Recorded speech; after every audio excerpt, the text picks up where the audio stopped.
Greetings, and apparently Destiny 2 has died. Well, not really, but I didn't really feel like making a video originally. The problem is, once I start writing something, it ends up with like 3 pages, and at that point I think it's a bit too long to just make a community post about it, so I'll just quickly talk about it. Firstly, before I go into my own opinions, I would like to talk about the media attention, or especially what's going on in the content creator circle. I personally at least, found it really disturbing and in a weird way maybe a little bit funny. I don't know, is that too mean? I looked at some of the D2 content creators' reactions to what was announced, and apparently some of these content creators didn't see this coming at all, and some of them quite literally broke down on stream over this announcement. And I know this might come across as a very, very heartless saying that, so I'm going to preface this by talking about me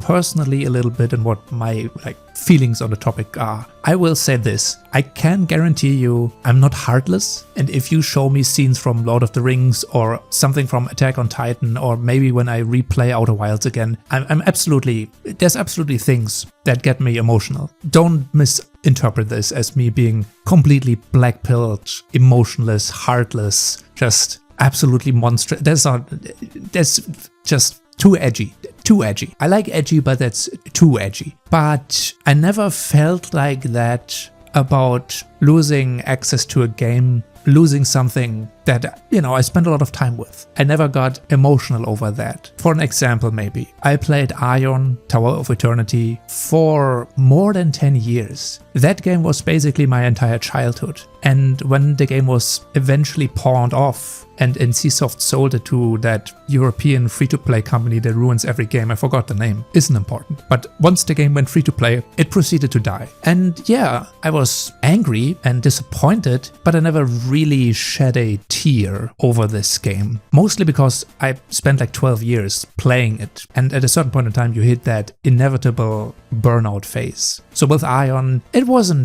really wasn't anything of note to me. And the same goes for Destiny. And it just goes to show that from a content creator perspective, you should never build a channel and a career, or if it's just a hobby, on one singular product or company. You never know.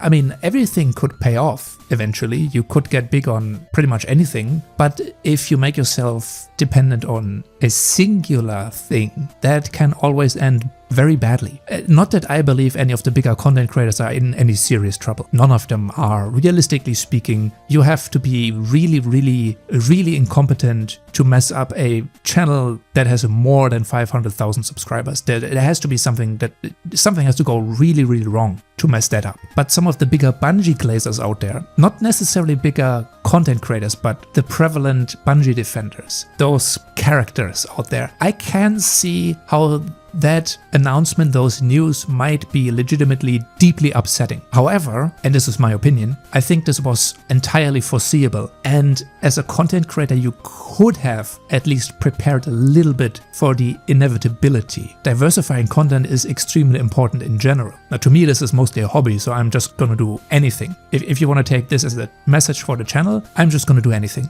I want to do. Take that away. That's one of the main themes of the channel going forward. And I personally did too much Destiny 2 content at the beginning. While I agree it gets easy views, especially during the drama phase, it's probably not going to lead to healthy channel growth. Now, I thought the same thing happening with Warframe channels. One channel in particular. If you're a guy that has been around in Warframe for more than 6 years, you might remember a channel by the name Ashisogi Tenno.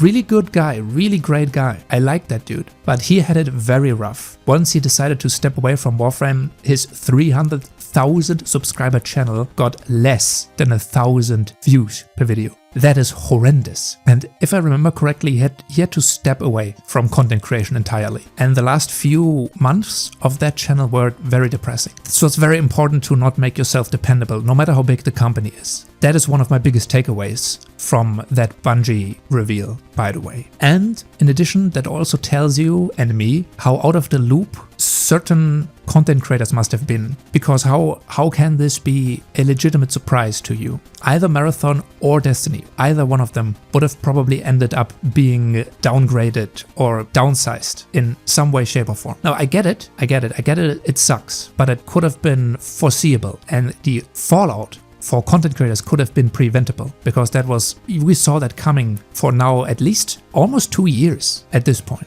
2 years is enough time to try and pivot with the content creation. And when it comes to this decision between Marathon or Destiny, I'm gonna talk about this fairly soon. Actually right now. Bungie's and Sony's, it was Sony's decision, let's be honest. Fully betting on Marathon is a bad idea. I think this is an Arctic take. Like, this is close to 0 Kelvin. That's, Marathon isn't the franchise that you should have made a bet on. Destiny 1 and 2, both of them combined, are theoretically phenomenal. They are phenomenally great games, both in visual style and lore. It's just the fact that Bungie as a company messed up so many times.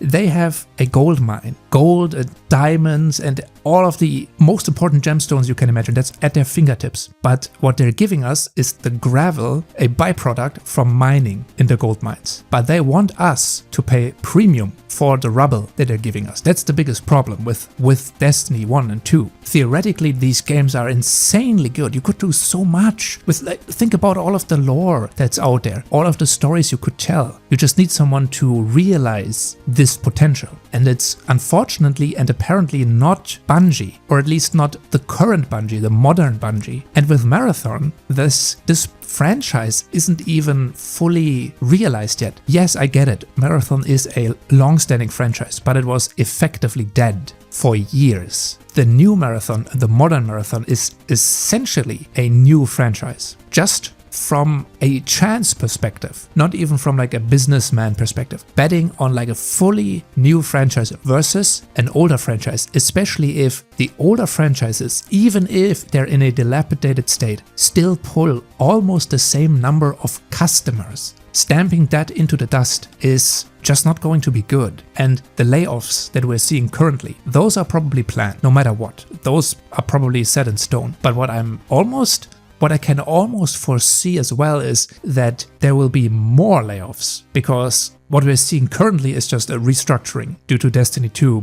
being put into effective maintenance mode. That means Marathon will stand on its own, and I don't think it's gonna stand well on its own 2 feet. So either Bungie and Sony have both something at the back end. They have something, they haven't shown their cards, which is, I think, bad. Not having any announcement and then shutting Destiny 2 down, that's bad. Either that's the case, or Sony is planning more layoffs and further downsizing. I mean, theoretically, if you downsize Bungie enough, Marathon could probably be running at a profitable margin. I don't know how much you would have to downsize Bungie though too. I don't think Sony has that plan either. So it's very nebulous what has happened here, or what the actual decision in the background is. The thing that we know is that the finances aren't looking good, and that's probably one of the biggest decision drivers. But not having an alternative to just shutting Destiny down is not smart. But if you look at the history of Sony, they haven't made a lot of smart decisions. So,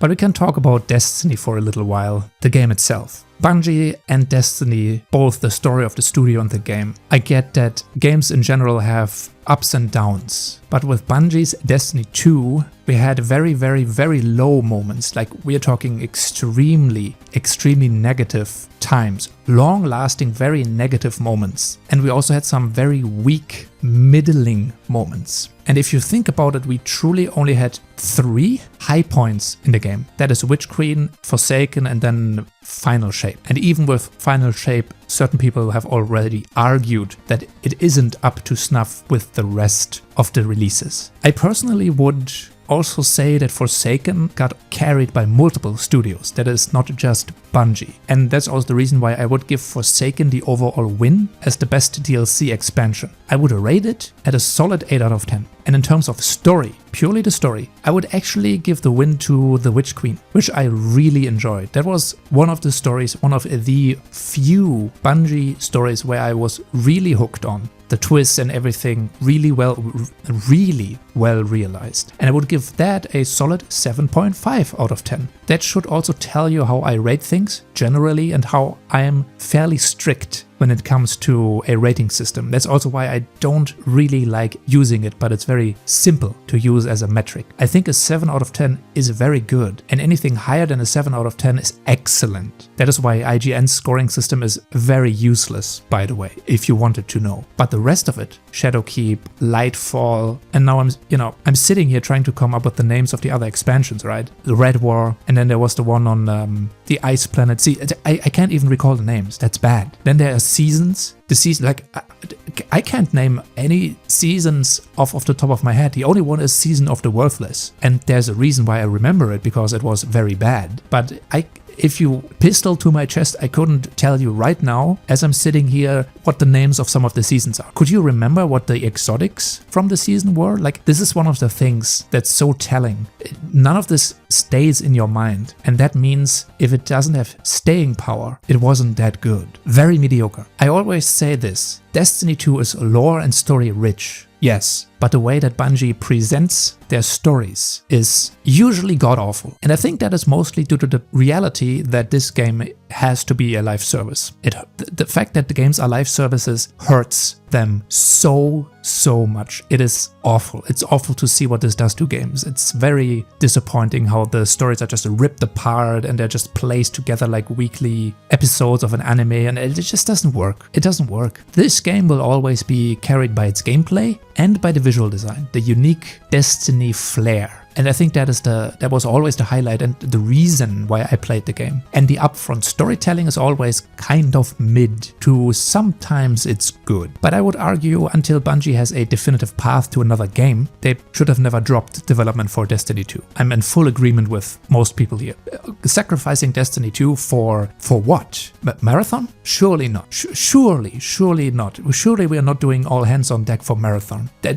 No, I don't believe that for a second. At least they should have announced something first, like what's happening with Gummy Bears, like a sneak peek, a project, 5-10 years, something. Huge mistake on Sony's side. I mean, let's be honest here, Sony basically scammed themselves by acquiring Bungie. That's like, what a joke on Sony's side. Like, I expect nothing less from Sony too. Thank God I never owned one of their plastic boxes. What an awful company. I assume this was done in preparation of some serious downsizing and restructuring for Bungie. Let's see where it ends. Honestly, I can see a far future, where Bungie is just kind of downsized to a fill-in studio for Sony. Bungie is kind of doing odd jobs for the bigger projects. Guys, like, think about it. Wouldn't it be really funny if Bungie ends up helping out Naughty Dogs in making their multiplayer games? Was it like The Last of Us multiplayer games or something like that? Naughty Dogs wanted to make a multiplayer game and Bungie blew them off and basically said, not a good idea. Wouldn't it be very poetic if Bungie ends up as like a add-on studio to Naughty Dogs, and they need to help them